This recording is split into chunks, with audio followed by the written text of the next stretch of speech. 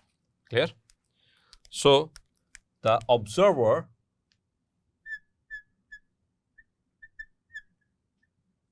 observer organizes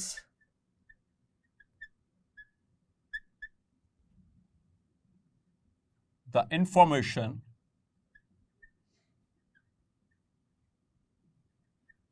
regarding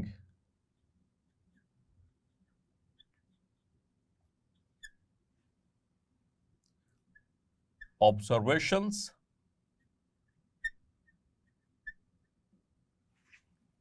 into data form.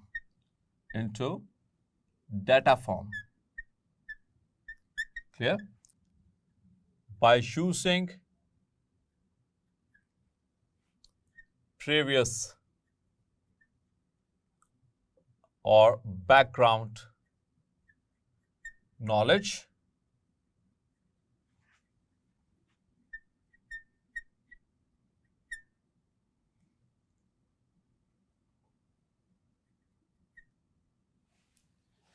and current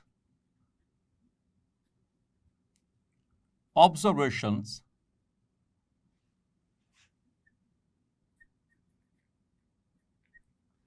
and pass a statement.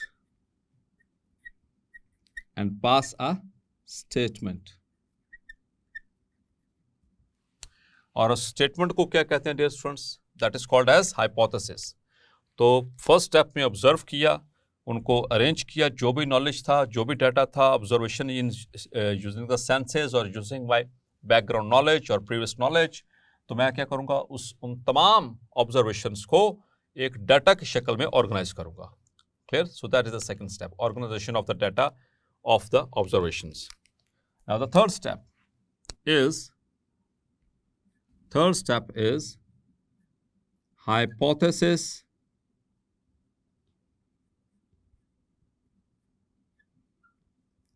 formulation. अब मुझे बनाना है hypothesis. One of the most critical steps of biological method, one of the most. Clear? So hypothesis को पहले define करेंगे. What is hypothesis? So hypothesis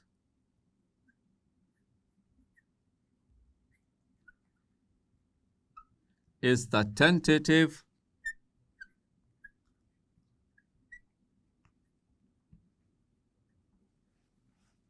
explanation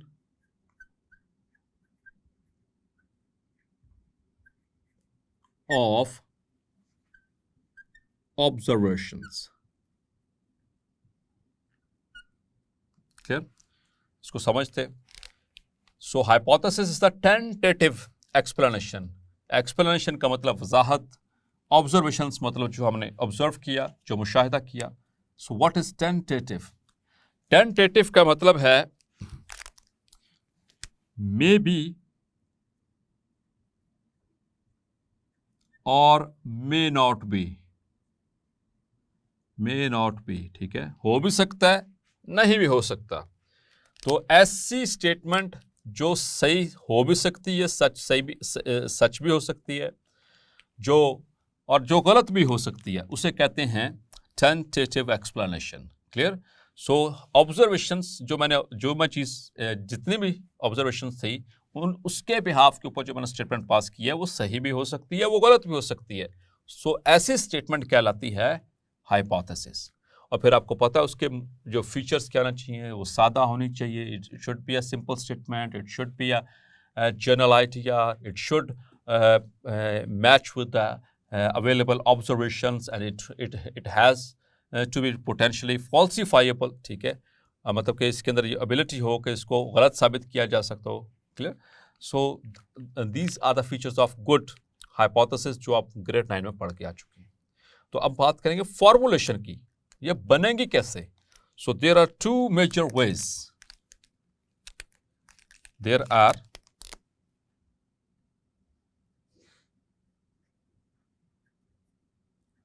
two major ways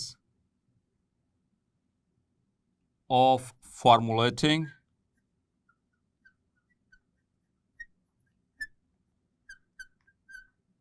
hypothesis. Number one is deductive reasoning. तो reasoning आ गई, clear. Reasoning मतलब मंतक, ठीक है, logic के behalf के ऊपर हम बात करेंगे अब. और दूसरा है inductive reasoning, clear. So deductive reasoning के हवाले से फिलहाल सिर्फ इतना ही. It moves from general to specific, or inductive, it moves from specific to general. तो ये एक दूसरे के ऑपोजिट मूव करती हैं.